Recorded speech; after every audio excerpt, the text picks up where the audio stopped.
Fala galera, estamos aqui para mais uma aula de artes visuais com a professora Leila com o nosso Método Orion. Se você ainda não segue a gente, siga lá, @Método Orion com 2 Os e siga a nossa página também, métodoorion.com.br. Na aula passada nós estávamos trabalhando sobre cor e falamos muito sobre as cores primárias pigmento, ou seja, estávamos falando de cores tinta, certo? Que interessa muito mais aqui na nossa área de desenvolvimento aí, que é as artes visuais. Tranquilo? Falamos, né, que nas nossas primárias são o amarelo, o ciano e o magenta, e que se eu uno todos os três, vai formar o preto. Se eu vou unindo duas delas, eu vou formando o que a gente chama das cores secundárias, e depois eu vou misturando e vou formando as terciárias e as quaternárias, e vou criando as diferentes tonalidades de cores, ok? Bom, dentro do nosso ciclo cromático, falamos das nossas cores complementares, que é o que a gente chama das cores opostas, e falamos lá daquela ideia dos minions, né? Que o roxo é o nosso complementar do amarelo, ele é o seu oposto, por isso que eles, né, combinam ali tão bem, porque eles se contrastam entre si. Então, esse foi o nosso conteúdo da aula passada. Continuando dentro do nosso ciclo cromático, nós temos também o que nós chamamos de cores análogas, ok? Análogas, né, é o nome técnico aí, mas a gente pode chamar das nossas cores irmãs, certo? São as cores que elas estão do mesmo grupo, elas saíram da mesma raiz, certo? Então, a gente convenciona aí, né, chamar das nossas cores aí, irmãs, eu gosto de dizer desse jeito, certo? Então, pense o seguinte, né, aqui, né, na imagem, ele mostra para você aqui, por exemplo, né, o vermelho, o laranja e o amarelo fazem parte de um grupo, né? Aqui em cima você tem outro grupo, então você vai formando esses grupos das análogas.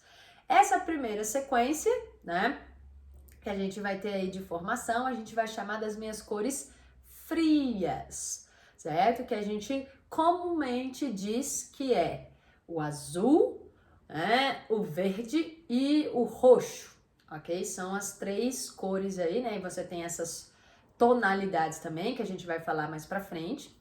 Mas nós estamos aí abarcando, né, essa ideia aí de que elas são as cores frias. Por que que a gente convenciona chamar de cor fria? Porque comumente ela é associada a uma ideia de tristeza, ok?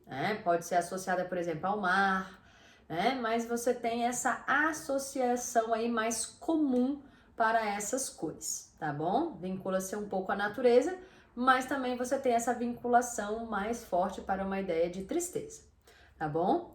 Temos o outro grupo, né, que aí tem gente que gosta mais, que são as cores quentes, né, gente? Cor quente lembra o que para você? Verão, né? Você vai para cor fria, te lembra o que? Inverno, certo? Então, as suas cores quentes que a gente tem aí, que é o vermelho, o laranja e o amarelo, né, eles convencionalmente despertam mais uma sensação de alegria, de emotividade, né? A gente tá sempre mais para cima, então a gente tem essa associação, tá bom? Então, a cor quente, ela vai despertando isso aí na gente, tranquilo? O outro grupo, né, que não aparece ali no ciclo cromático pra gente, inicial, certo? A gente tem ali o grupo do que a gente chama das cores neutras, certo? Que elas estão ali no meio termo, a gente não vai nem considerar como uma cor quente, nem considerar como uma cor fria. Então, eles criam esse grupo aí das cores neutras, que né, vai estar abarcando para você as variantes de tonalidades entre o branco e o preto e a mistura dos dois, que vai formar o cinza, tá bom? Então, são as suas tonalidades aí de cinza, branco e preto vai estar reunido dentro das suas cores neutras, né? Interessante a gente pensar o seguinte, quando você tem uma obra que ela é composta somente por cores neutras, em termos de pintura e fotografia, certo? Convencionalmente, o seu artista, ele tá te induzindo a você perceber mais a temática da obra, né? A gente tem que sempre lembrar que nós, seres humanos, nós somos guiados pela cor, certo? Então, a cor, ela é um elemento de grande destaque na sua composição, principalmente quando estamos falando de pintura, de fotografia, de grafite, certo? Então, quando você tá nessa ideia da sua escala de cinza ou preto e branco, você tem que o artista quer trazer, né, normalmente um impacto maior emocional pela ausência de cores, né? Então, olha que interessante, eu posso impactar por meio de muito contraste, né? Então, nós já falamos muito de direcionamento de luz, de clareza e de obscuridade nas nossas aulas, mas uma outra maneira também é a ausência da cor. Então, galera aí do Pais 2, se você for pensar, nós temos aí uma obra que ela entra dentro dessa perspectiva, das suas cores neutras, que é a série Desastres de Guerra do Goya, por exemplo. Certo? Então, você tem lá que o Goya, na sua série, são mais ali de 80 chapas, temos 4 selecionadas para a matriz, e que todas elas são preto e branco, porque a questão, né, o aspecto crítico da obra era muito forte. Então, ele queria que você, observador, olhasse e percebesse, né, intuísse, deduzisse essa crítica.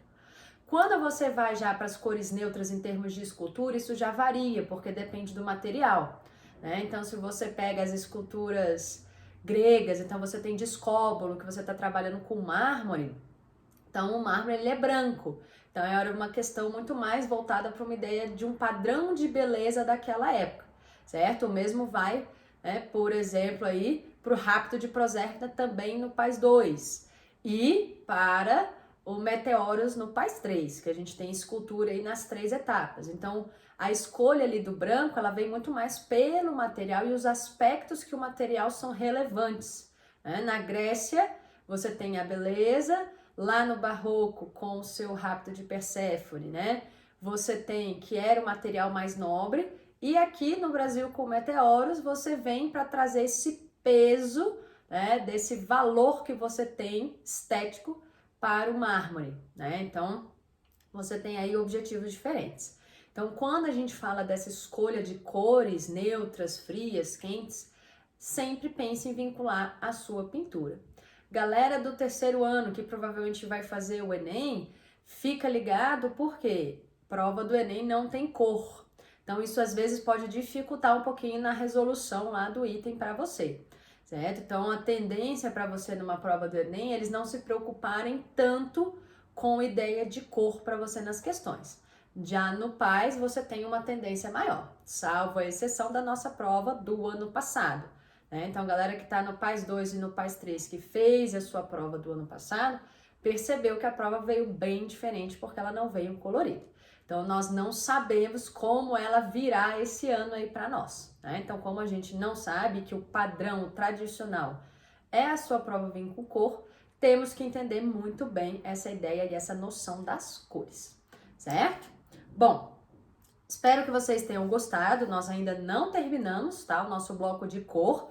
Então, vamos continuar na nossa próxima aula trabalhando com cor, porque ainda tem alguns elementos aí bem bacanas pra gente estar trabalhando com ela, tá bom? Lembre de seguir toda essa galera massa, né? Professora Liege de música na segunda, Dani na terça com literatura, o Veiga nas quartas com cênicas e eu sempre nas quintas-feiras com visuais, tá bom, galera?